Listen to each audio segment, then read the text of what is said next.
नाकारून सांप्रतेच्या युगामध्ये मर्यादेने नीतीने व सुभक्तीने वागावे. असं केल्यास तुम्हाला आणि मला आशीर्वाद मिळतील. असं केल्यास तुम्ही आणि मी धन्यवादित होऊ. असं केल्यास तुम्हाला आणि मला समाधान मिळेल. असं केल्यास तुमचं आणि माझं जीवन सार्थक ठरेल. अन्यथा आमच्या जीवनाला कुठल्याही प्रकारचा आकार आणि विकार राहणार नाही. ब्रदर उमेश बनसोडे देखील औरंगाबाद वरून जुटलेले आहेत. यांचं देखील मी प्रभू येशू ख्रिस्ताच्या नावात हार्दिक स्वागत करतो. तिताला पत्र अध्याय क्रमांक 2 आणि वचन क्रमांक 13, 12 आणि 13. परंतु त्या अगोदरचे 11व्या क्रमांकाच्या अगोदर एक हेडलाईन्स आहे. आपण नेहमी चिंतन मनन अध्ययन करत असताना त्या पॅरेग्राफ मधून जरी एखादं वचन आपण निवडलेलं असेल, परंतु त्याची हेडलाईन्स देखील तितकीच महत्वाची आहे, तितकं त्या पॅरेग्राफ मधून आमच्या चिंतन मनन अध्ययनासाठी घेतलेल्या वचनाचा मानना पूरक आहे. आणि म्हणून आपण हेडलाईन्स पासून काही गोष्टी पाहणार आहोत. ख्रिस्त शिष्याला साजेसे हेतू. कुणाला? ख्रिस्त शिष्य.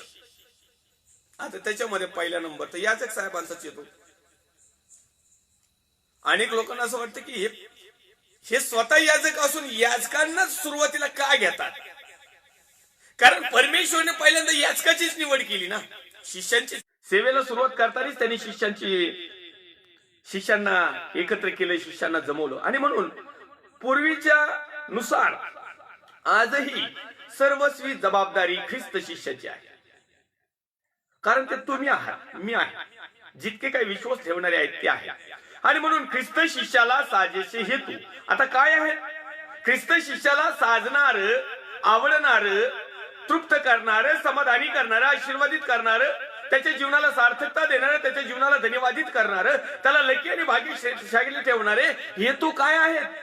कारण सर्व माणसांना तारण देणारी देवाची कृपा प्रकट झाली आहे. आणि तो आपल्याला असे शिकवतो की, तो परमेश्वर तुम्हाला आणि मला असं शिकवतो की, काय शिकवतोय? धन्य अशा प्राप्तीची म्हणजे आपला थोर देव व तारणारा असा जो येशू ख्रिस्त, त्याचे गौरव प्रकट होण्याची वाट पाहत आता आपण तेच करत आहोत.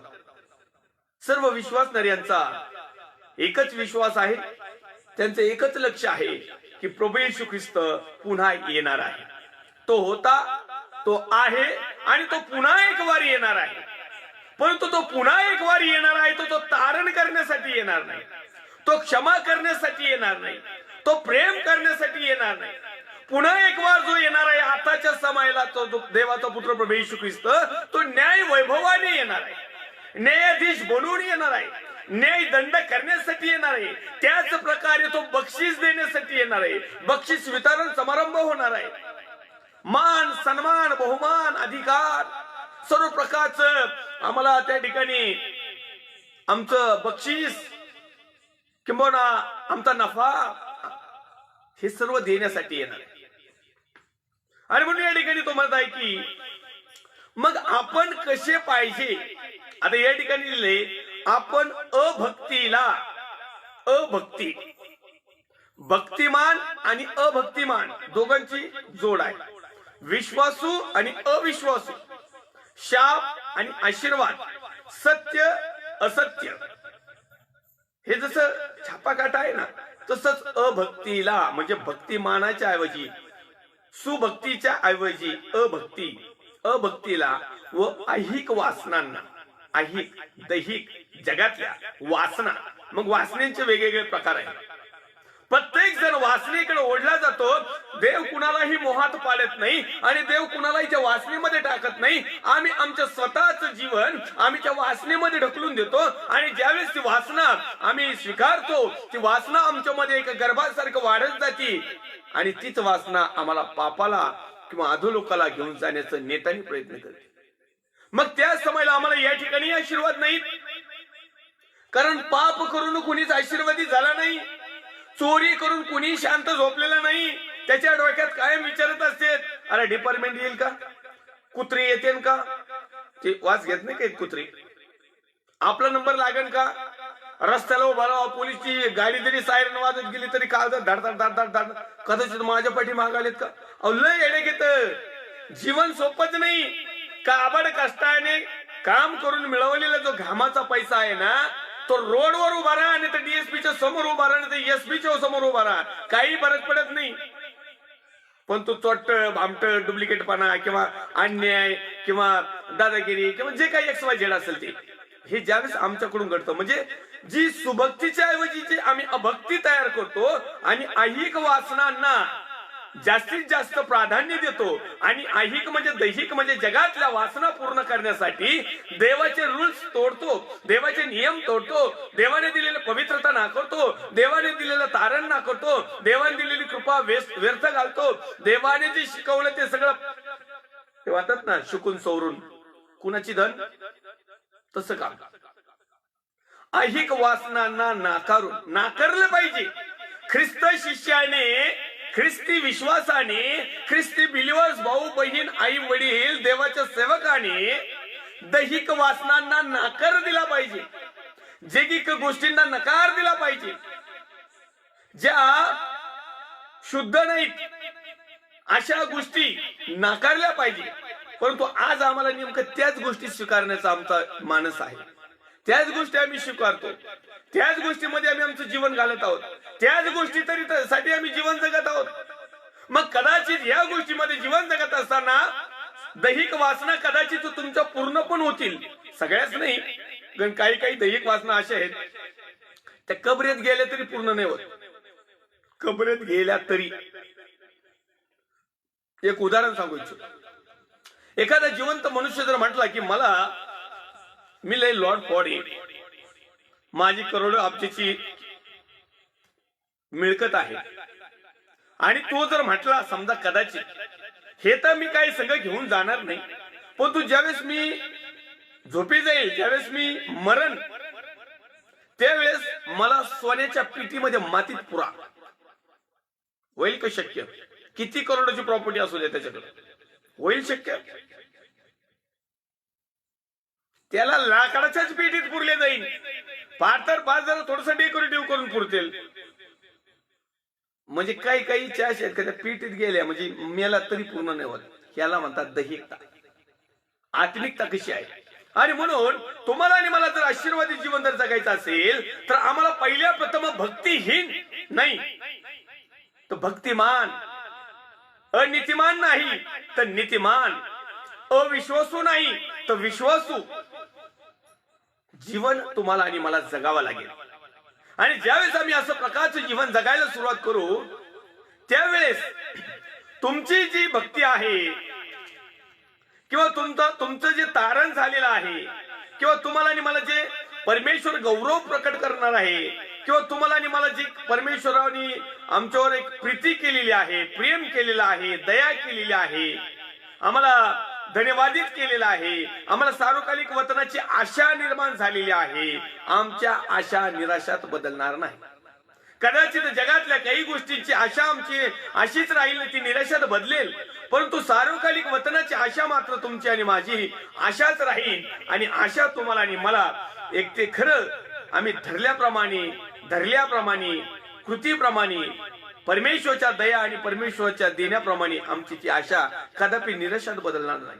आणि म्हणून आम्ही ख्रिस्त शिष्याला साजेल असे हेतू अभक्तीला व ऐहिक वासनांना नाकारायचंय, नकार द्यायचंय, त्याला नकोय त्या ऐहिक गोष्टी, दैहिक गोष्टी, जगातल्या गोष्टी ज्या आम्हाला जीवन जगण्यासाठी पुरेशा आहेत ना त्या तुम्ही मिळवा, त्या तुम्ही स्वीकारा, त्यामध्ये तुम्ही समाधानी, आनंदाची, सुखी आणि सगळ्या प्रकारचं जीवन, वैभवाचं जीवन जगा. परंतु केवळ जर आम्ही दैहिक आणि ऐहिक वासनांनाच प्राधान्य दिलं आणि भक्तीचं स्वरूप अभक्तहीन प्रमाणे जर केलं तर निश्चितार्थानं त्याच्या ऐवजी आम्हाला सार्वकालिक दंड मिळाल्याशिवाय राहणार. पुढे तो लिहित आहे की ऐहिक वासनांना नाकारून सांप्रतच्या युगात, हे सांप्रदायी युगी, सध्याचं युग सांप्रदायी, पाठीमागून आलो पुढे चाललं, पाठीमागून आलो पुढे चाललं, रूढी परंपरा काय अजून लोक सोडणारच. आमच्या जे वाडवडिलांपासून मिळालेले जे संप्रदाय आहेत ते संप्रदाय आजही आमच्यावर थोपले जातात, आजही आमच्यावर लादले जातात, आजही आमच्यावर ते गुलामगिरीचं जोखड ठेवल्या जातं. आणि असं याचा अर्थ असा नाही की त्यांना माहिती नाही पडलं. त्यांना माहिती पडलेलं आहे, त्यांना समजलेलं आहे, परंतु हे त्या संप्रदायामधून सुटू इच्छित नाहीत.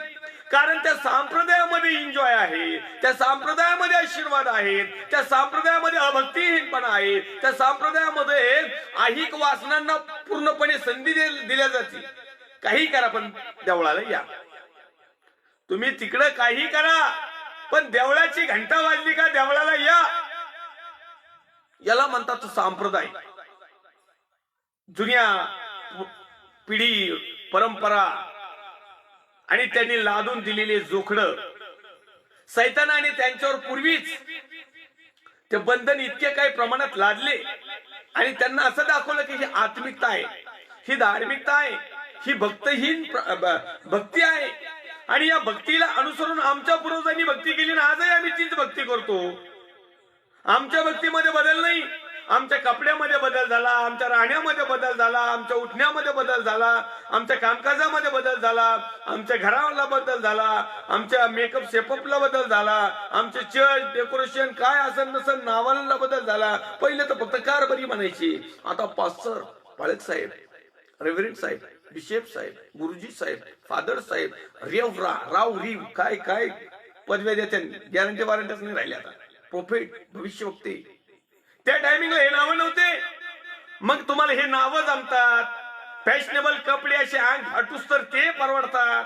चांगल्या प्रकारचे म्युझिक आवडतात, चांगल्या प्रकारचं डेकोरेशन आवडतं, चांगल्या प्रकारचं खादाडायला आवडतं. मग आमचे पूर्वज असे नव्हते ना राहत. आमचे पूर्वज धोत्र, खमीज, कॉफरिया, बांडिया, पायजमा, शर्ट, काष्टी साडी, लंगा, पोलक, एक गुंडाळायची चार. पूर्वीच्या काळात लंगुट्या पण होत्या मग. आणि त्याच्या पूर्वी तर काही पालच बांधायची. हे जसं डेव्हलपमेंट तुम्ही करत आलात, हे संप्रदाय जसे तुम्ही तोडलेत, या संप्रदायावर जसं नवीकरण तुम्ही केलं, तर दैवाच्या पवित्र वचनामध्ये जीवन जगत असताना आत्मिकरित्या तुम्ही आज पवित्र आत्म्याच्या माध्यमातून तुमचं परिवर्तन का करून घेत नाही?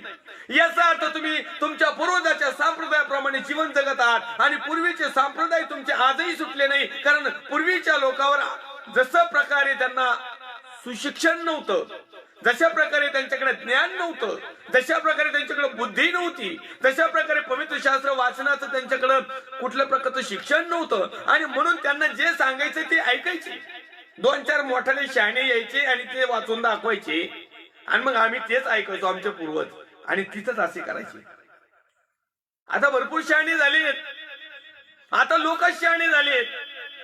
नॉलेज वाढलं, ज्ञान वाढलं, बुद्धी वाढलं, कल्चर वाढलं, एक वातावरण बदललं, जगाच्या राटीप्रमाणे सगळं चालू सुरू झालं. गाड्या, घोड्या, बंगल्या, माड्या सगळं सगळं सगळं बदललंय. डिजिटल युग झालंय आता. हे सांप्रदायिक युग जे आहे ना, हे पूर्वीचं नाही, आता सध्याचं चालू वर्तमान काळाचं. आणि या वर्तमान काळामध्ये जसा मनुष्य बदलला प्रत्येक गोष्टीमध्ये, खाण्या उठण्या बसण्यापासून तर शेवटच्या टोकापर्यंत, तर मग आत्मिक क्षेत्रामध्ये जर देवाचा पवित्र आत्मा तुम्हाला चालवतोय, जर देवाचं सत्य तुम्हाला मिळालंय, जर देवाच्या विधी आज्ञा नियम तुम्हाला ठाऊक आहेत, सगळ्या प्रकारची सुखसोयी तुम्हाला उपलब्ध आहेत, तर मग आत्मिकरित्या तुम्ही तुमचं परिवर्तन का करून घेत नाही? आत्मिकरित्या तुम्ही तुमचा बदल का करत नाही? आत्मिकरित्या तुम्ही सत्य का स्वीकारत नाही? आत्मिकरित्या तुम्ही या वचनाप्रमाणे आचरण का करत नाही? आणि जोपर्यंत आम्ही हे करणार नाही तोपर्यंत खरं समाधान, खरं आशीर्वाद, खरी तृप्तता, खरं लक्कीपण, खरं सार्थक पण आणि खरं भाग्यशाली पण तुम्हाला आणि मला मिळणार. अनेक लोक मिळवण्याचा प्रयत्न करतात. अनेक लोक म्हणतात देखील मी भाग्यशाली आहे, माझ्याकडे खूप काही. जगातलं भाग्यशाली पण आहे, स्वर्गीय नाही, आत्मिक नाही, देवापासून नाही, पवित्र आत्म्यापासून नाही, वचनापासून नाही, सत्यापासून नाही, स्वर्गापासून नाही. येणाऱ्या न्यायाच्या दिवशी हे तुम्हाला समजेल. आणि म्हणून येणाऱ्या न्यायाच्या दिवशी तुमचा आणि माझा अपराध, तुमचा आणि माझा वरपांगीपणा, तुमचा आणि माझा अभक्तीपणा, तुमच्या आणि माझ्या ऐहिक वासनामुळं आणि तुमच्या आणि माझ्या सांप्रत्याच्या युगाने आम्ही मर्यादेने न जगल्यामुळं किंवा नीतीने न जगल्यामुळं किंवा सुव्यक्तीने न वागल्यामुळं कदाचित तुम्हाला आणि मला सार्वकालिक वतन हा भाग मिळणार नाही. हाच सर्वात मोठा आशीर्वाद. याच्यापेक्षा कोणता मोठा आशीर्वाद पाहिजे? आज अनेक लोक सार्वकालिक वतन म्हणजे स्वर्ग राज्यात जाण्यासाठी कितीतरी धडपड करतात, पण ती मेल्यावर करतात. मरायच्या आधीच आम्ही धडपड करायची, लोकांनी नाही करायची. ही एक वस्तुस्थिती आहे, ही एक सत्यता आहे. आणि म्हणून माझ्या प्रिय भावांनो, बहिणींनो, देवाच्या सेवकांनो, या ठिकाणी किताला पत्रामध्ये अध्याय क्रमांक 2 आणि वचन क्रमांक 13 मध्ये तो लिहिते, धन्य आशा प्राप्तीची म्हणजे आपला थोर देव व तारणारा असा जो येशू ख्रिस्त, त्याचे गौरव प्रकट होण्याची वाट पाहत आपण अभक्तीला व ऐहिक वासनांना नाकारून सांप्रतच्या युगात मर्यादेने, नीतीने व सुभक्तीने वागावे. आमचे आशीर्वाद कशावर आहेत माहिती का? मर्यादा. काहीतरी गोष्टीला मर्यादा आहे ना. सहन करण्याची पण काही मर्यादा आहे ना. नामधारीपणाची काही मर्यादा आहे ना. खोटे शिक्षण देण्याची काहीतरी मर्यादा आहे ना. ह्या मर्यादेने बऱ्याचशा गोष्टीला मर्यादा आहे. नीतीने जे काही नियमानुसार असेल तेच, अनितीने नाही, गैररीतीने नाही. कालच्या भागामध्ये आम्ही चिंतन म्हणून अध्ययन करीत असताना म्हटलं की जर आम्ही आमच्या याजक साहेबांना किंवा जे काही आम्हाला गलत शिक्षण देतात किंवा जे काही आमच्या आत्म्याला वाटतं की हे गलत आहे, आमची डेअरिंगच होत नाही, आमची हिंमतच होत नाही त्यांना विचारण्याची. कालच्या भागामध्ये पाहिजे म्हणजे काय, काही गोष्टीला मर्यादा आहे ना. तुमची मर्यादा तुटून जाऊस्तवर बायबल नाही परंतु जगातला रूल असं सांगतो, तुम्ही ताना पण तुटूस तर ताणू नका. जरा थोडस मापातच ताणा, एवढं तुडून पण नका ताणू. पण काही लोक असे तुटन मोडन पण वाकणार नाही, झुकणार नाही, बदलणार नाही, नवीकरण करणार नाही. मग अशा लोकांचं नवीकरण डायरेक्ट अधोलोकामध्ये होतं. आणि हे असं होऊ नये म्हणून तुम्हाला आणि मला जपायचं आहे. पुढे तो लिहित आहे, त्याने स्वतःला आपल्याकरिता दिले यासाठी की त्याने खंडणी भरून आपल्याला सर्व स्वचारापासून मुक्त करावे. स्वतःचे जे विचार आहेत ना, आपल्याच मनावर साथ पाहिल्या, दुसऱ्याचं ऐकायचंच नाही. आणि चांगल्या कामात तत्पर असे आपले स्वतःचे लोक आपणासाठी शुद्ध करून द्या. तुम्ही आणि मी परमेश्वराचे स्वतःचे लोक आहोत, हक्काचे लोक आहोत, मालकीचे लोक आहोत, एक त्याच्या घरातले लोक आहोत, सार्वकालिक गृहातले लोक आहोत. आणि तो म्हणताय त्यासाठी आपणाला शुद्ध करून ठेवावे. तुम्ही आणि मी जोपर्यंत आम्हाला स्वतःला वैयक्तिकरित्या आम्ही शुद्ध करीत नाही, पवित्र करीत नाही, तोपर्यंत आम्हाला समाधान नाही, आशीर्वाद नाही, आमच्या जीवनाचं सार्थकता नाही, आम्ही धन्यता नाही, आणि आम्हाला काहीच नाही. म्हणून तुम्ही आणि मी आम्हाला शुद्ध करणं खूप महत्वाचं आहे. पवित्र शास्त्र सांगते, तरुण आपला वर्तनक्रम कशाने शुद्ध राखील तर देवाच्या वचनाने. देवाच्या वचनाच्या माध्यमातून आम्ही आमचं जीवित क्रम शुद्ध ठेवता येतो. देवाच्या वचनाच्या माध्यमातून आम्हाला त्या अंधारामधून उजेडात येण्यासाठी मदत होती. त्या अंधारात ठेच लागत नाही. कारण पवित्र शास्त्र हे देखील सांगतं, तुझं वचन आमच्या पावला करता दिवा, मार्गात प्रकाश असं आहे. देवाचं वचन तुम्हाला आणि मला शुद्ध करतं. तुम्हाला आहे की तुमच्या पूर्वजांनी स्वर्गातून येणारा मान्ना खाल्ला पण ते मेले, परंतु जो कोणी हा मान्ना खाईल, कारण हा पण स्वर्गातूनच आला, पण तो हा जीवन देणारा झाला, हा शुद्ध, तो पोटाची भूक भागण्यासाठी आलता, परंतु हा त्याच्यावर विजय मिळवण्यासाठी आला. आणि म्हणून तो म्हणत आहे की मनुष्य केवळ भाकरीने नव्हे तर देवाच्या वचनाने जगेल. अनेक शास्त्र भागांची संगती आहे आणि ही संगती आम्हाला समजली पाहिजे.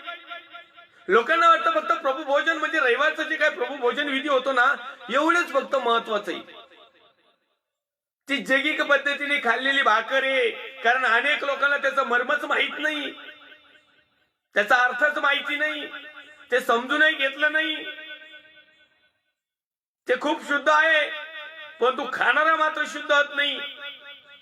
आणि म्हणून या ठिकाणी पवित्र शास्त्र आम्हाला सांगतं की स्वतःचे लोक जर तुम्हाला आणि मला परमेश्वराचे बनायचं असेल तर तुम्हाला आणि मला आम्हाला स्वतःला शुद्ध करावं लागेल, शुद्ध व्हावे लागेल, शुद्ध बनावं लागेल.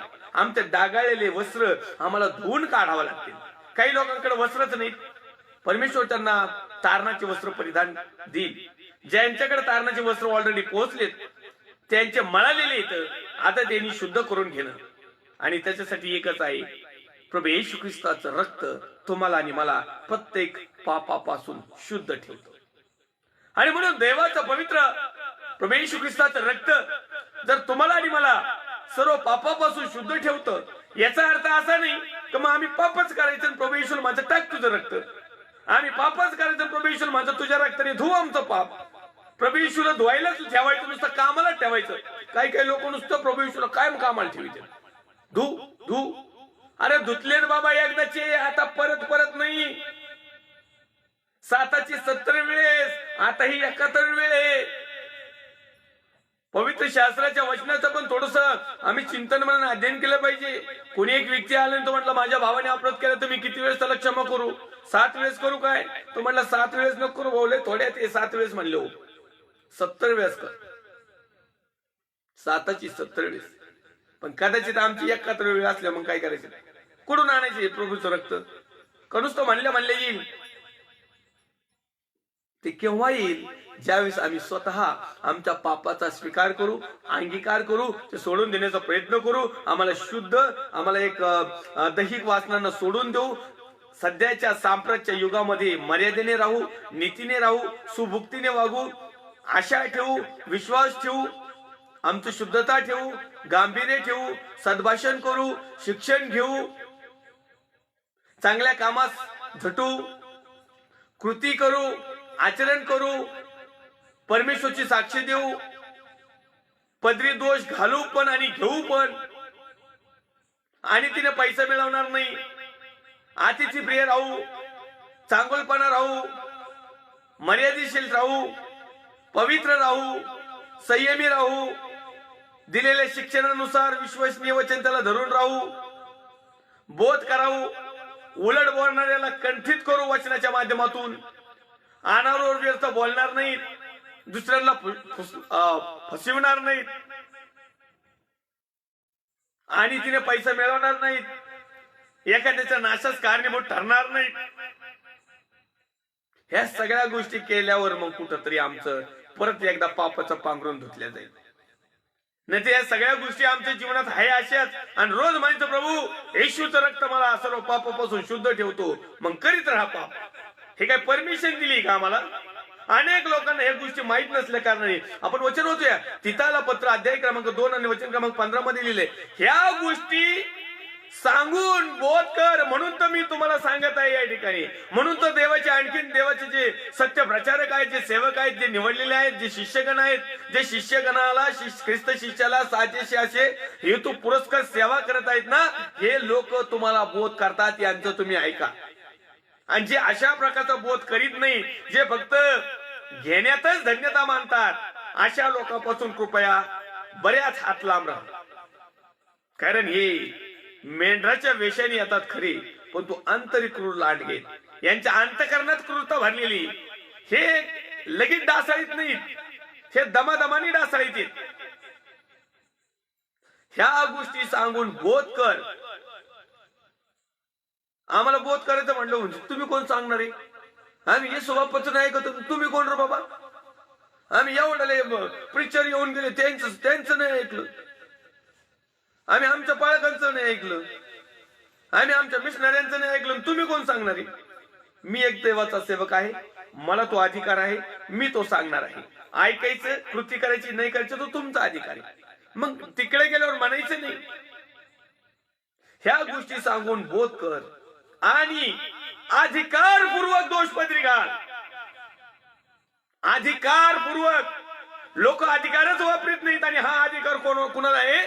देवाच्या सेवकाला, ख्रिस्त शिष्याला, लीडर्सला, कारभाऱ्याला, फादर, याजक, पास्टर, रेव्हरंड, बिशप, गुरुजी, कोऑर्डिनेटर, अबप, काजी, भंतीजी, पेस्तुबर, भविष्यवक्ते, प्रेषित, संदेष्टे, आणि यांच्याही पेक्षा जास्त बिलिव्हर्स भाऊ बहीण आई वडील. ह्या लोकांपेक्षा बिलिव्हर्स भाऊ बहिणीचा अधिकार जास्त चालतो.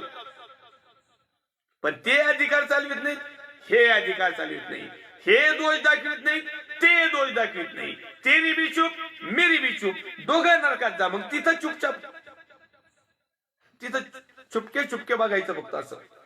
अरे ऐकलं असतं तर बरं झालं असतं, समजलं होतं, परंतु काय आम्ही घाबरलो, आम्ही आमचा अधिकार वापरला नाही. अनेक लोक म्हणतात, तुम्हाला काय अधिकार दुसऱ्यांना दोष दाखवायचा? तुम्हाला काय अधिकार दुसऱ्याची चूक दाखवायची? तुम्हाला काय अधिकार दुसऱ्याचा न्याय करायचा? हे मनाने शब्द टाकलेले आहेत. लोक दोष दाखवतात, न्याय नाही करीत. त्यांना समजत ना, अहो आपला स्वतःचा न्याय परमेश्वर करणार आहे, ते कशाला दुसऱ्याचा न्याय करतील? त्यांना एवढं सगळं समजलंय पवित्र शास्त्र, मग एवढंच समजलं नाही का न्याय करू नका म्हणून? न्याय करीतच नाही कुठला सेवक. कुठलेच पास्टर, बिशप, गुरुजी जे काही तुम्ही सत्य सांगतात ना, हे न्याय नाही करीत. कारण यांचाही न्याय होणार आहे आणि यांचा तर पहिला होणार आहे. पहिला पास्टर राजू आला दाढीवाला, मग बाकीचे तुम्ही. पहिला माझा बुकना होईन, पहिलं मला ठेचू घेते, चांगली चटणी बनवते, आणि माझी एकदा का चटणी बनली तर तुमचं तर खेमाच. मग ही रियालिटी आहे. दोष दाखवणं म्हणजे न्याय करणं नाही. अनेक याजकांना समजलं नाही वचन हे. त्यांनी फक्त म्हणायचं नाही दुसऱ्याचे दोष काढू नका म्हणजे तुमचे काढण्यात येणार नाही. म्हणजे याचा अर्थ काय झाला माहिती का? दुसऱ्याची चूक काढू नका म्हणजे तुमची काढण्यात येणार नाही. मग तेरी भी चूप आणि मेरी भी चूप. अरे चुपचाप, चुपके चुपकी. या ठिकाणी पौल साहेब जे आहेत ना, तिथाला पत्र लिहितात आणि त्या तिथाला ते सांगतात. आता तीत हा एक शिष्य आहे, याज ए पास्टर, याज लाईक एनी पोस्ट, प्रोफेट, रायरेव, जे काय असेल ते त्याला संज्ञा दिलेली आहेत. आणि मग त्यामध्ये लिहिलेलं आहे की ह्या गोष्टी सांगून बोध कर. पहिल्यांदा आम्ही बोध करतो, अनेक दिवसापासून बोधच चालू आहे. आता बोध केल्यानंतर पुढे तुला म्हणतो आणि अधिकारपूर्वक आताशी कुठेतरी आम्ही अधिकार धारण केलेला आहे. कुणी? जे खरे सेवक आहेत त्यांनी, जे खरे बिलीवर्स आहेत त्यांनी, ज्यांना खरा ख्रिस्त समजला त्यांनी आताशी अधिकार घेतला. दोष पदरी घाल. जो दोष असेल तो पदरी घाल. न्याय करू नका आणि न्याय करतही नाही. दोष पदरी घालायला सांगितलाय आणि तो पुढे लिहित आहे की कोणी तुला तुच्छ मानू नये असं वाग. कोणी मला तुच्छ मानू नये असं मी वागायचं. कोणी तुम्हाला तुच्छ वागू नये असं तुम्ही वागायचं. हे पौल साहेबांनी तिथाला सांगितलेलं पत्रामध्ये लिहिलेलं सद्बोध आहे, अधिकारवाणी आहे. आपल्याला एवढं म्हणायला भारी वाटतो, प्रभू तुझा पुत्र आणि कन्या होण्याचा मला अधिकार दिला, धन्यवाद प्रभू, प्रेज द लॉर्ड, हालेलुया, जय मसीह की, ग्लोरी टू गॉड. काय काय तुम्हाला लय इतका अधिकार चालवतो ना तिथं तुमचा. पुढं पुत्र होणे आणि कन्या होण्याचा अधिकार दिलाय. आम्ही तो अधिकार कधी चालवणार? मसन वाटत गेलो. तो अधिकार कधी चालवणार? तुमचं सत्यानाश झाल्यावर. तुमचा अधिकार केव्हा चालणार? तुमचा मातीत गेल्यावर. हा अधिकार कधी चालवणार? नरकात गेल्यावर. हा अधिकार तुम्हाला मिळालेला आहे आणि हा अधिकार आम्हाला का मिळालेला आहे की तुमचा आणि माझा उद्धार करता, जगाचा उद्धार करता प्रभू येशू ख्रिस्ताने त्याचं पवित्र आणि अनमोल रक्त सांडलं. आणि जे आमचा अधिकार नव्हता आमच्याकडे, आम्ही गुलामगिरीत होतो, ह्या गुलामगिरीतून त्यांनी आम्हाला बाहेर काढलं आणि आम्हाला अधिकारवाणी, आम्ही त्याला अधिकार दिला, पुत्र कन्या होण्याचा अधिकार दिला. त्या अधिकाराने आम्ही आमच्या बापाच्या अधिकाराने जर एखादा दोषात पडत आहे तर तो दोषहीन होऊ नये किंवा तो दोषात सापडून तसाच पापात तसाच तरफडू नये. तो पापातून बाहेर यावं, त्यांनी पश्चाताप करावं, त्यांनी सत्य स्वीकारावं, त्यांनी नीतिमत्तेकडे यावं, त्यांनी चांगल्या गोष्टीकडे यावं म्हणून त्याला केलेला बोध अधिकार वाणीने, याला म्हणतात सद्बोध, याला म्हणतात अधिकारवाणी. आणि मग ह्या गोष्टी वापरल्याशिवाय दोघांनाही आशीर्वाद मिळत नाही. जो अधिकार वापरीत नाही त्यालाही आशीर्वाद नाही, आणि ज्याच्यावर अधिकार चालवायचा आहे किंवा ज्याला तो बोध करायचा आहे अधिकारवाणीने त्यालाही आशीर्वाद मिळत नाही. कारण एखादा पापामध्ये जर असेल तर याचा अर्थ तो समाधानकारक नाही, त्याला समाधान नाही. एखादा दोषात जर असेल तर याचा अर्थ तो आशीर्वादित नाही. एखादा जर त्या बंधनात असेल तर याचा अर्थ तो स्वतंत्र नाही, तो लक्की नाही, तो भाग्यशाली नाही, त्याच्या जीवनाचं काही सार्थकता नाही, तो धन्य नाही, तो तृप्त नाही. मग त्याच्यातून सोडवल्यानंतर म्हणजे तुम्ही केलेला आत्मिक बोध, वचनाचा बोध, पवित्र आत्म्याच्या मार्गदर्शनानुसार केलेला बोध आणि त्यातून पवित्र आत्म्याने त्याला बदलवणार दिलेलं हृदय, मन, मन परिवर्तन केलेलं सिच्युएशन, या मधला जो गॅप होतो, त्या गॅप मधून जो तो हर्षित होतो, उल्लसित होतो, परिवर्तित होतो, नवजीवन करतो, सत्याकडे येतो, सत्कर्माकडे येतो, नीतीकडे येतो, आणि त्यामुळे त्याच्या जीवनाची झालेली डेव्हलपमेंट, मग ती जैगिक असो, आत्मिक असो, आध्यात्मिक असो, सामाजिक असो, शैक्षणिक असो, कुठली मेडिसिन लाईनची असो, कुठली असो, ह्या मिळालेला जो नफा फायदा आहे त्याला म्हणतात आशीर्वाद, त्याला म्हणतात समाधान, त्याला म्हणतात तृप्तता, त्याला म्हणतात लक्की, त्याला म्हणतात भाग्यशालीपणा, त्याला म्हणतात सार्थकता. मग नुसतं येत नाही, ह्या मिळवावा लागतात. आणि मिळवतात केव्हा? ज्या वेळेस आम्ही अधिकार वापरतो. ह्युमन राईट ज्याला म्हणतात ना, मी सल्यूट करतो डॉक्टर बाबासाहेब आंबेडकरांना. जो अधिकार आम्हाला दिला ना त्यांनी पूर्ण गोष्टीचा, आज त्याच मानवाने संविधानाच्या नुसार मी भारत देशाचा नागरिक आहे आणि मला भारताचा 101% जास्त अभिमान आहे, कारण मी भारताचा नागरिक आहे. आणि भारताची संविधान ज्या महामानवाने डॉक्टर बाबासाहेब आंबेडकरांनी लिहिली, त्यांना देखील दैवी ज्ञान परमेश्वराकडून मिळालं, आणि त्या माध्यमातून त्यांनी जे तुम्हाला आणि मला अधिकार दिलेत ना, अधिकार, म्हणून आज मी लाईव्ह बोलत आहात आणि तुम्ही मला पाहता. हा जो अधिकार आहे प्रत्येक गोष्टीचा, आता आपला विषय तो नाही, परंतु जोपर्यंत असाच अधिकार परमेश्वरने त्याच्या सेवकांना दिलाय, हे सेवक आहे ना अधिकार वापरत नाहीत, हे सेवक अधिकार वापरतात परंतु गैरवर्तणुकीसाठी वापरतात. ही खेदाची, लाजेची, शर्मेची, शेम ऑन गोष्ट आहे. ते म्हणतात ना इंग्लिश मध्ये शेम, ही अशी गोष्ट आहे. आशीर्वाद आमचे दवडले जातात, त्याचं काय? अहो, जर एखादा याजक, जर समजा मी एक सर्वसाधारण बिलीव्हर्स आहोत आणि तुम्ही जर याजक आहात, जर मी जर चुकतो, तुम्ही जर माझी चूक सांगत नाही, तुम्ही जर माझा दोष दाखवत नाही, तुम्ही जर मला बोध करत नाही, आणि मी जर तसाच खड्ड्यात पडून राहिलो, तर तुम्ही माझं काही हित साधणार? मी आशीर्वादित होईल का? मी समाधानी होईल का? मी लक्की होईल का? मी तृप्त होईल का? आणि तुम्ही तरी होताल का? परमेश्वर तुम्हाला जाब विचारेल. म्हणून या ठिकाणी लिहितंय, ख्रिस्त शिष्याला साजेशी हेतू. ख्रिस्त शिष्य म्हणजे जोक नाही. अहो, लय अग्नीतून चालावं लागत आहे, फुकून फुकून पाय. अहो, काट्यावरली कसरत ही, तारेवरली कसरत ही, जोक नाही. विश्वासणारं देखील बनणं, विश्वासणारं बनणं सोपं आहे, पण याजक बनणं लय अवघड कामी. देवाचं शिष्य बनणं लय त्याच्यापेक्षा महा अवघड कामी.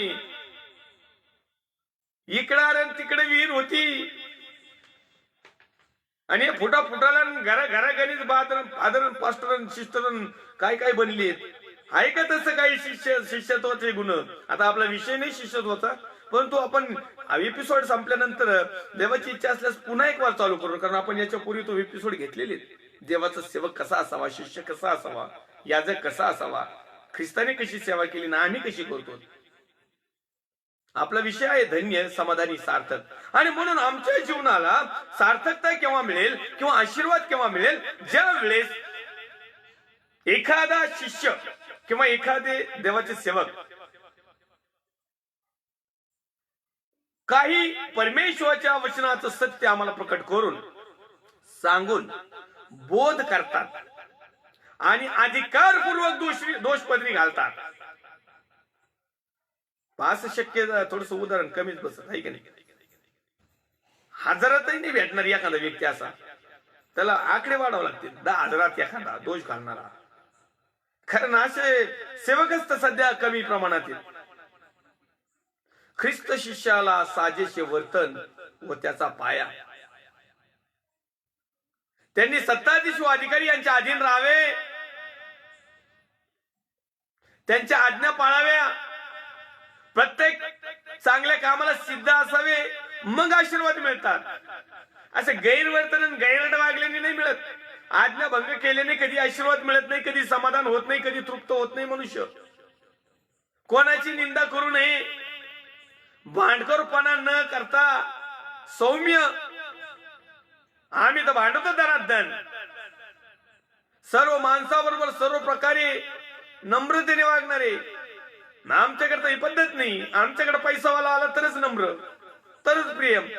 गरीबाला काय सरक बाजूला, त्यांनी प्रार्थनेला पुढे यावं, तिनं पाईक साहेब करा प्रार्थना, हा 2 मिनिटं थांबा तिथं साईडला. मग तो टायकोट किंवा एखादा जास्त पैसे देणाऱ्याला त्याच्याच गळ्यात पडू पडू पडू पडू पडू पडू त्याच्यावर झोपू झोपू त्याला थापटू थापटू. Yes yes, you are blessed, you are blessed. अरे काय ब्लेसेड? आणि तो बिचारा तिकडं गरीब असतो, त्याच्याकडे ढुकूनही बघायचं नाही का नाही, नम्र लावायचे. आता तर 15चे 25 केलेत. 25,000 रुपये टाळक्यावर हात. तसं त्या जो जातो ना तिथं त्याचाही टाळका फुटला पाहिजे नाही, जो त्याच्यावर हात ठेवतो ना त्याचाही ब्लास्ट झाला पाहिजे तिथं जागेवर. ह्या गोष्टी शिष्यांच्या नाहीत. पण तुम्ही अजान आहात, तुम्ही अज्ञान आहात, तुम्ही जाणून बुजून अज्ञान होता, तुमचे डिरिंग नाही, तुम्ही शिष्यत्वाच्या लायकीतच नाहीत, तुम्ही बिलिओसपणाच्या लायकीत नाहीत.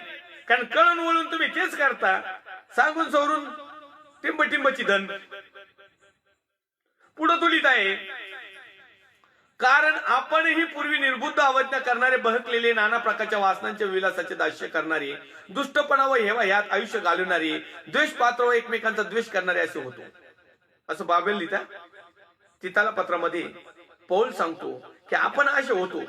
पण ऑलरेडी आता जर पौल साहेबांनी जर आमच्याकडे पाहिलं ना, उदाहरण सांगतो, ख्रिस्त तर आमच्याकडे पाहतोच आहे आणि ख्रिस्त शेवटी पण हे आमची लिस्ट काढणारच आहे, त्याच्यात तर काही वादच नाही. पण आता सध्या जर पौल साहेब असते ना तर पौल साहेबांनी हे लिहिलंच नसतं. थोडसा युक्तिवाद करूया.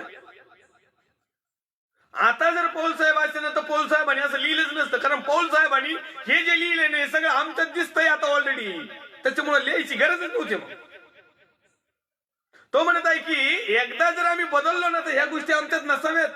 एकदा आम्ही शिष्यत्व स्वीकारल्यानंतर ह्या गोष्टी आमच्यात नसाव्यात. एकदा आम्ही बिलिओसपणा स्वीकारल्यानंतर ह्या गोष्टी आमच्यात नसाव्यात. एकदा आम्ही विश्वासूपणाचं लेबल जर घेतलं तर ह्या गोष्टी आमच्यात नसाव्यात. एकदा का पुत्र आणि कन्या होण्याचा अधिकार आम्हाला मिळाल्यानंतर आमच्या ह्या गोष्टी आमच्यामध्ये नसाव्यात. तरी देखील आज ते आमच्यामध्ये आहेत. कारण तो म्हणत आहे की आपणही पूर्वी निर्बुद्ध, पूर्वी आम्हाला बुद्धी नव्हती, आता तरी कुठं बुद्धी नाही. पूर्वी आपण निर्बुद्ध होतो हे खरं आहे, पौल साहेबांचं खरं आहे. आता तरी कुठं आम्ही बुद्धिवान आहेत, आताही निर्बुद्धवाणी वागतो ना आपण. अवज्ञा करणारी आता तरी कुठं आज्ञा पाळणारी आहेत. बहकलेले आता तरी कुठं आलेले आहेत प्रभूकडं. नाना प्रकारच्या वासनाचे व विलासाचे दास्य करणारे आजही तेवढेच प्रकार आहेत आमच्यात. दुष्टपणा आहेच आमच्याकडं, हेवा वादच नाही, ह्यात आयुष्य घालविणारी आताही पण आयुष्य याच्यातच चाललंय. द्वेष पात्र, द्वेष करतात एकमेकाचा, द्वेष करणारे असे होतो. तो म्हणतो होतो. पौल साहेब म्हणतात होतो, असे होतो आम्ही पूर्वी. परंतु ज्यावेळेस आम्ही ख्रिस्ताला परिधान केले हे सगळ्या गोष्टी आमच्यातून दूर गेल्या. आज असंही आम्ही ख्रिस्ताला परिधान केले तरी ह्या गोष्टी आमच्याकडे तशाच आहेत. मी तर म्हणतो याच्यापेक्षा जादा असतात. जर आम्ही आमच्या मनाला जर विचारलं, लिस्ट काढली ना, ख्रिस्तामध्ये आल्यानंतर माझ्यात किती बदल झालाय, कमीत कमी शिष्यांनी तरी, याजक साहेबांनी, अशाच आहेत सगळ्या गोष्टी. काय बदल झाला आणि काय अशा गोष्टी असल्यावर काय अधिकार चालवतात राव? मग चालन का असा अधिकार? आमच्याकडे एवढ्या सगळ्या चुक्या, मग आम्ही अधिकार चालवतो का? अधिकार कोण चालवतो? जो तंतोतंत पालन करतो किंवा पालन करण्याचा प्रयत्न करतो किंवा देवाला आवडणाऱ्या बऱ्याचशा गोष्टी करतो, ह्या गोष्टीवर अधिकार चालवतो. मग तो दोष पदरी घालू शकतो. आम्ही जर घालायला लागलो ते बघा तुझं बघ पहिलं, या पुढे लिहूया, आपण पोहोचूया, तू पुढे लिहित आहे. परंतु जेव्हा आपला तारणारा देव याची दया व मनुष्यावरील प्रेम प्रकट झालं तेव्हा आपण केलेल्या नीतीच्या कृत्यानी नाही, आपण काहीच नीतीचं कृत्य नाही केलं. नव्या जन्माचे स्नान व पवित्र आत्म्याने केलेले नवीकरण यांच्याद्वारे त्याने आपल्या दयेनुसार आपणास तारले. त्याची दया आहे आमचं तारण. त्याने तो आत्मा आपणाला तारणारा येशू ख्रिस्त याच्याद्वारे आपल्यावर विपुलपणे ओतला आहे. परमेश्वराने पवित्र आत्मा तुमच्या आणि माझ्यावर किंवा भविष्यवक्ते जे आहेत ना, जे काही देवाचे सेवक शिष्यगण, त्यांच्यावर विपुलपणे ओतलाय. पण कशामुळे माहिती का? ख्रिस्तामुळे ओतलाय, आमच्या चांगुलपणामुळे नाही. मग त्यांनी ओतला, फुकाट दिला, सगळं त्याच. मग आम्ही कमून त्या पवित्र आत्म्याचं भांडवल करावा, आम्ही कमून त्याचा बिझनेस लाईन करावा, आम्ही का म्हणून त्याच्यावर प्रॉफिट मिळवा? काय काय काय दिले आम्ही?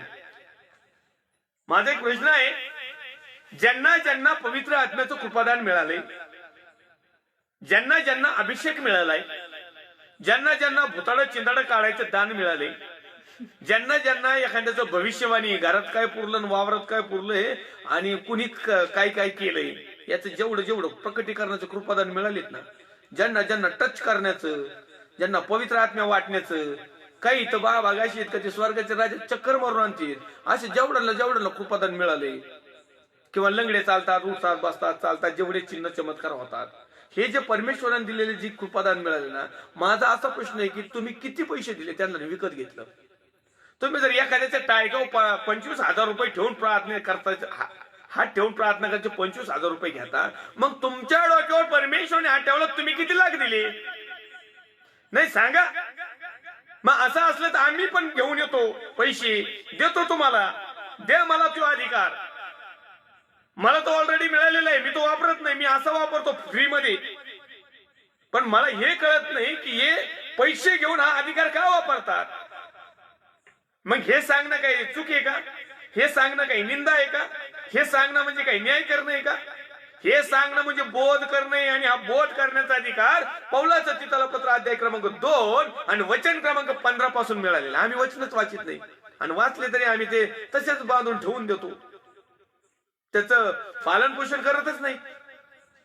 त्याने तो आत्मा आपला तारणारा येशू ख्रिस्त ह्याच्याद्वारे आपल्यावर विपुलपणे ओतलाय, ह्यासाठी की आपण त्याच्या कृपेने नीतिमान ठरून आशा धरल्याप्रमाणे युगानुयुग जीवनाचे वारीस व्हावं. युगानुयुग जीवनाचं वारीस होण्यासाठी पवित्र आत्म्याचे अभिषेक आहे, नाही पैसे मिळवण्यासाठी नाही. लक्षात घ्या, जेवढे जेवढे पवित्र आत्म्याचे कृपादान मिळालेले याचक, पास्टर, बिशप, कोणते कोऑर्डिनेटर, फिडनेटर, भविष्यवक्ते असतील ना, हिशोब द्यावा लागेल दादांनो तुम्हाला. तो हिशोब देऊन नरकात जाण्यापेक्षा आताच वळा प्रभूकड. हे वचन विश्वसनीय आहे, आणि तू ह्या गोष्टीविषयी खात्रीने सांगत असावे. तो म्हणतो सांग बिंदास, खात्रीपूर्वक सांग, अधिकारपूर्वक सांग, फेस टू फेस सांग. अशी माझी इच्छा आहे, पौल साहेबांची, अशी देवाची पण इच्छा आहे. कारण देवाचा पुत्र ज्यावेळेस डायरेक्ट बोलत होता ना, परमेश्वर यहोवाची इच्छा होती, बोल. मग या परमेश्वर यहोवाची इच्छा प्रभू येशू ख्रिस्ताने पूर्ण केली. प्रभू येशूने ज्यावेळेस पौल साहेबांना पाचारण केलं, त्यावेळेस प्रभू येशूची इच्छा होती की तू असं बोल, त्यांनी ती केली. आता प्रेषित पौल साहेबांकडून तिमथ्या किंवा जे काय आहेत शिष्यगण यांची नियुक्ती झाली, मग तो त्यांना सांगतो असंच कर. ही साखळी आम्ही म्हणतो नाही, मग त्यांनी केलं, त्याची सेवा कुठं फलद्रुपी झाली.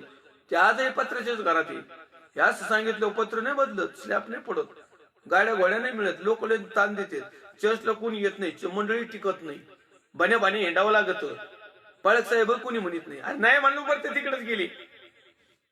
ही एक सत्यता आहे, कारण हे देवापासून आहे, आणि ज्यांना ज्यांना जगातल्या गोष्टीची हौस आहे ना, ते याच्यामध्ये गुरफडलेले आहेत. हे वचन विश्वसनीय आहे, आणि तू या गोष्टीविषयी खात्रीने सांगत राहावे. खात्री आम्हालाच खात्री झाली पाहिजे आम्ही सत्य देत का सत्य ते. आम्हाला खात्री झाली पाहिजे आम्ही आशीर्वादित आहोत का, आमची खात्री झाली पाहिजे आम्ही समाधानी आहोत का, आमची खात्री झाली पाहिजे आम्ही तृप्त आहोत का, आमची खात्री झाली पाहिजे माझ्या जीवनाचं सार्थक होत आहे का, आमची खात्री झाली पाहिजे मी भाग्यशाली आहे का, आमची खात्री झाली पाहिजे की मी धन्य जीवन जगत आहे का. आमचीच खात्री नाही आम्हाला, आम्हीच बाकीच्या जगासारखं जीवन जगतो. कधी मिळणार आहे आम्हाला खात्री स्वर्गाचं राज्य मिळेल, सार्वकालिक वतन मिळेल? खात्रीच नाही. जिवंतपणे खात्री पाहिजे, जिवंतपणे. मिळाल्यावर नाही सांगता येत. तर या ठिकाणी तो लिहित आहे की अशी माझी इच्छा आहे, ह्यासाठी की ज्यांनी देवावर विश्वास ठेवला आहे त्यांनी चांगली कृत्ये करण्याचे मनावर घ्यावे. ज्यांनी देवावर विश्वास ठेवलाय, ज्यांनी देवावर विश्वास ठेवलाय त्यांनी चांगली कृत्य केल्याशिवाय समाधान मिळत नाही. एखाद्याचं वाटोळ केलं समाधान राहतात का? एखाद्याचं पार भजन करून टाकलंय समाधानी जीवन जगतात का? एखाद्याचं पार सत्यानाश करून टाकायचं म्हणतो मी आशीर्वादित झालो, जमन का? एखाद्याचं पार नायनेटच करून टाकायचं म्हणतो आता मी खरा भाग्यशाली. माझं जीवन खरं धन्य. आहेत ना अशा महाभाग, भंगरी झालेली,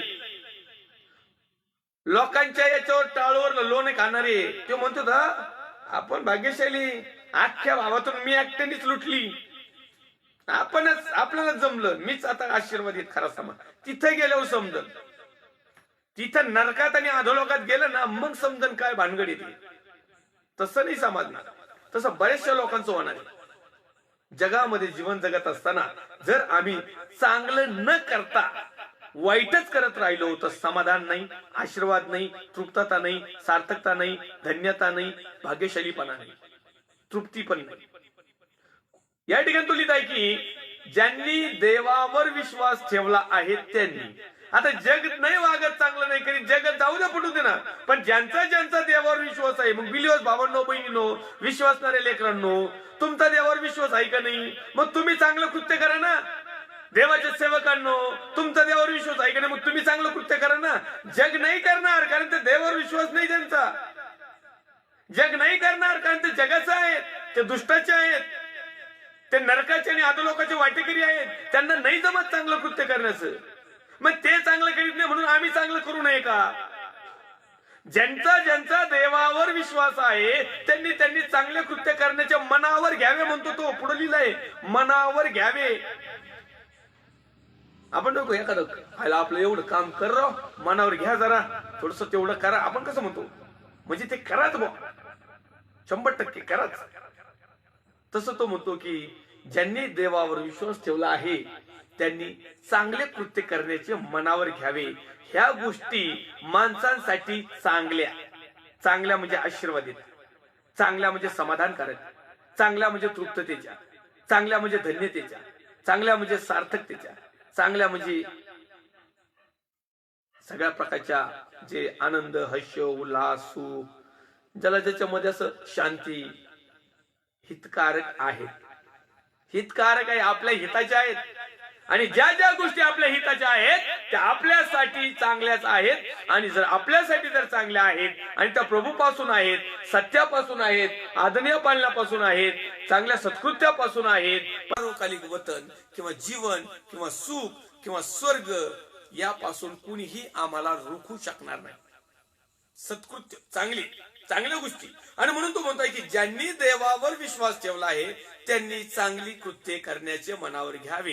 ह्या गोष्टी माणसासाठी चांगल्या व हितकारक आहे. परंतु मूर्खपणाचे वाद, वंशवाळ्या, कलह, नियमशास्त्राविषयीचे भांडणं यापासून दूर राहा, कारण ती निरुपयोगी व व्यर्थ आहेत. हे याच्यावर भांडणं करणं व्यर्थ आहे.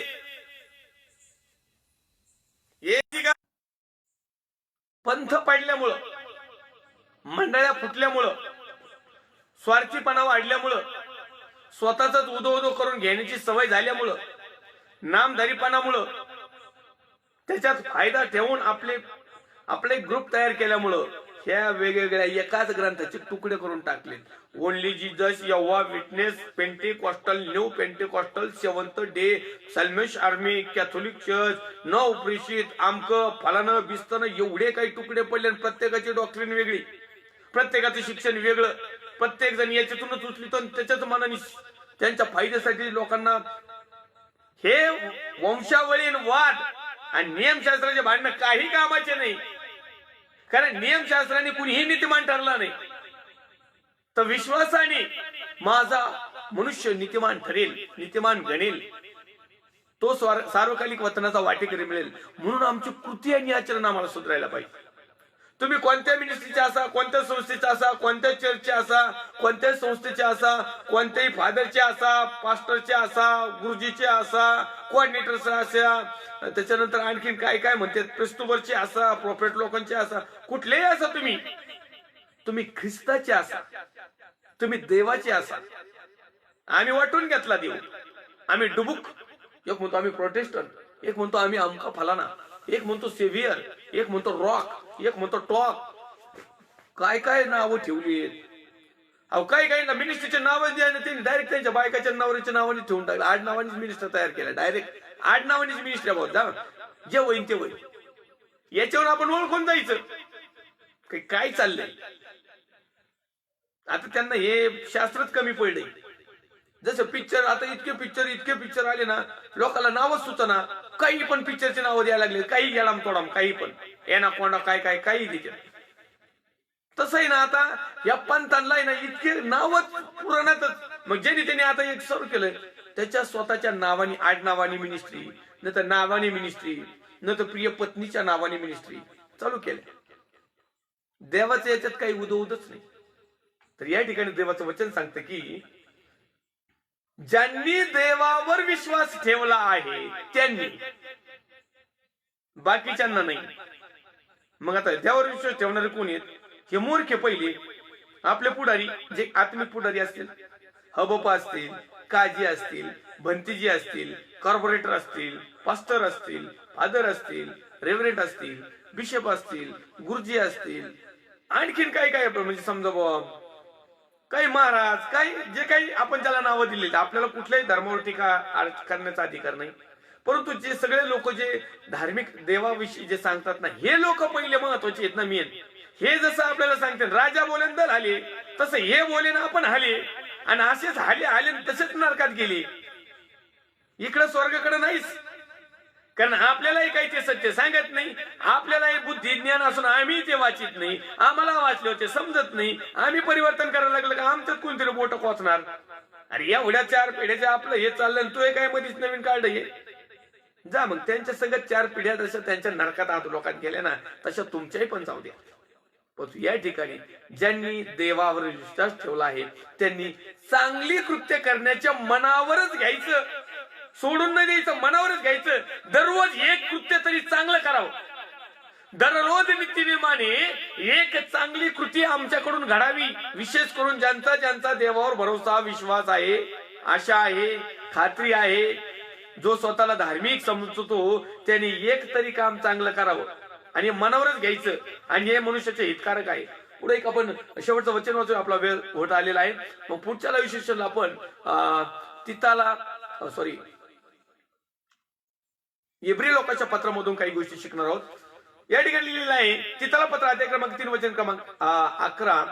असला माणूस बिघडलेला आहे आणि त्याने स्वतःला दोषी ठरविले असून तो पाप करीत राहतो, हे तुला ठाऊक आहे. अशा प्रकारे परमेश्वरचं वचन प्रेषित पौल साहेब तिमोथेला शिकवतात की कमीत कमी ज्यांनी देवावर विश्वास ठेवलेला आहे, ज्यांचा आहे, जे देवाचे सेवक किंवा याजक किंवा शिष्यगण आहेत किंवा लिडर्स किंवा कोण असतील, कमीत कमी यांनी तरी चांगलं काम करायचं राव. आता हेच जर जरा थोडस खराब काम करायला लागले, बाकीच्या लोकांनी काय आमचा कित्ता घ्यावा, बाकीच्या लोकांनी काय देवाचं गौरव करावं, बाकीच्या लोकांनी कसं परिवर्तित व्हावं, बाकीच्या लोकांचं नवीकरण कसं होईल.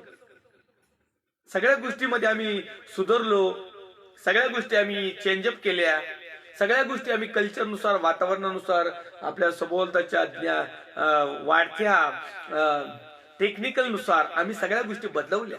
आता आपला धार्मिकपणा पण थोडस बदलावं ना. आता स्टँडर्ड देव झाले, पहिले स्टँडर्ड नव्हते. आता विचार सगळं स्टँडर्ड झालं. मग आमचं जे जुनं पण आहे ना, हे जरा स्टँडर्ड करा ना. हे भिकार पण द्या टाकून. त्याच सर्व गोष्टी आज आम्ही बदलणं खूप गरजेचं आहे. जोपर्यंत आमच्यात बदल होत नाही, परिवर्तन होत नाही, नवीकरण होत नाही, तोपर्यंत आमच्या जीवनात आशीर्वाद, समाधान, तृप्तता, लक्की, धन्यता, सार्थकता आणि भाग्यशालीपणा येत नाही. आणि जरी आला तो तू जगातला असेल, आणि जगातला भाग्यशालीपणा काही कामाचा नाही. सार्वकालिक वतनासाठी, सार्वकालिक जीवनासाठी, स्वर्गाच्या राज्यामधला जर भाग्यशालीपणा, आमचं भाग्य असं असावं की आम्ही सार्वकालिक जीवनाचे वतनदार असावे, स्वर्गाच्या राज्या म्हणजे आमची एंट्री असावी, प्रवेश असावा. म्हणजे आमच्या नावाने प्रार्थना करण्याची गरज नाही आणि कोणतं काही घालायची गरज नाही. डायरेक्ट स्वर्गात असणार तो जिवंतपणी या गोष्टी आम्हाला मिळवायच्या आहेत. परमेश्वर करू. आणि आजच्या तिताला पत्र अध्याय क्रमांक 2 आणि वचन क्रमांक 2 पासून आपण काही वाचले, 3 वाचलं, त्या माध्यमातून आम्हाला जे दैवी ज्ञान, दैवी शिक्षण, जो बोध, जे अधिकारपूर्वक ज्या काही गोष्टी परमेश्वराने पौल साहेबांना सांगितल्या आणि पौल साहेबांनी तिमोथेला सांगितल्या आणि तिमोथेच्या पत्रातून तुम्हाला आणि मला असते मार्गदर्शन मिळालं. त्या महान जिवंत परमेश्वरच्या नावाला धन्यवाद देऊया. यावेळी आपण या समाज थांबणार आहोत. आपण प्रार्थना करूया आपल्या भारत देशासाठी. पवित्र तोरसे नदी दे बापा, जशा होत तसे तुझ्या पवित्र हातामध्ये येत आहोत.